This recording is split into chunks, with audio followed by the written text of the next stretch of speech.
भाजपा एक ऐसी पार्टी है जो कहती है पत्थर पूजे तो शिव मिले, हम तो पूजे पहाड़।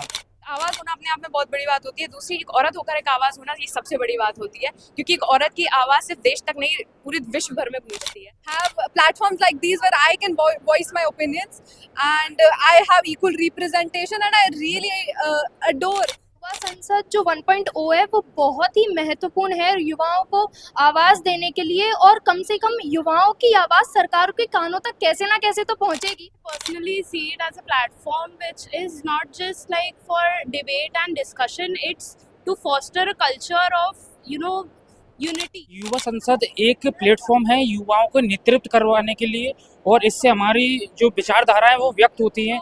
जैसे युवा संसद कंडक्ट होना, मैं कहती हूँ हर स्कूल, हर कॉलेज में युवा सांसद कंडक्ट होना चाहिए, क्योंकि आज हम विकसित भारत की बात करते हैं, हम युवाओं की राजनीति की बात करते हैं, अमृतकाल की बात करते हैं, और युवाओं के बिना तो कोई भी देश अधूरा है। हमारा देश सबसे ज़्यादा यूथ पॉपुलेशन का देश है पूरे वर्ल्ड में, और यूथ का पार्टिसिपेशन, स्पेशली विमेन यूथ का पार्टिसिपेशन जितना ज़्यादा रहेगा उतना ज़्यादा देश के डेवलपमेंट के लिए, देश की राजनीति के लिए, देश की, मैं मानती हूँ हर पहलू के लिए सबसे अच्छा रहेगा।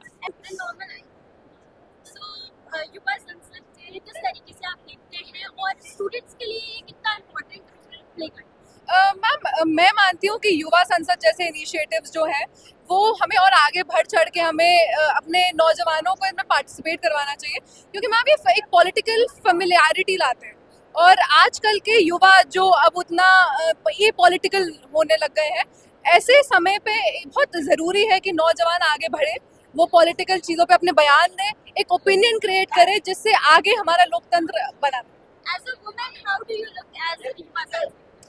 Ma'am, as a woman, I thank my ancestors that I have platforms like these where I can voice my opinions, and I have equal representation, and I really adore seeing that in our committees the ratio of male to female is really very well.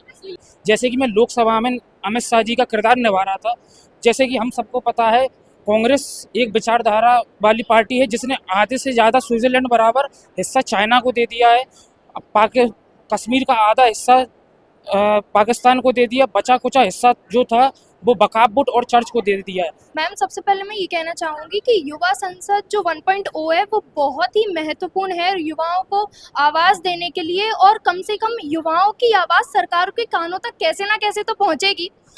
सर्वोच्च विधायी संस्था कहते हैं हम parliament को, तो वैसे ही सदन में, वैसे ही वातावरण में यदि हम 4 लोगों के सामने अपनी बात रख पा रहे हैं तो डेफिनेटली ये बहुत अच्छी बात है।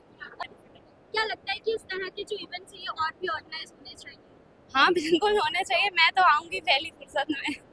कहती हूँ कुछ कुछ स्कूल्स को, कॉलेजेस को विमेन के लिए, जैसे AIU होता है, all India university women parliament भी होता है, तो हमारे स्कूल लेवल पे भी विमेन पार्लियामेंट कंडक्ट कराना चाहिए, ताकि नेशनल लेवल और इंटरनेशनल लेवल के लिए भी हम तैयार रहें। क्या नाम है आपका? मैम, दीपांशी अवस्थी नाम है मेरा, और मैं गवर्नमेंट लॉ कॉलेज ग्वालियर में अभी फर्स्ट ईयर PLLB की छात्रा हूँ।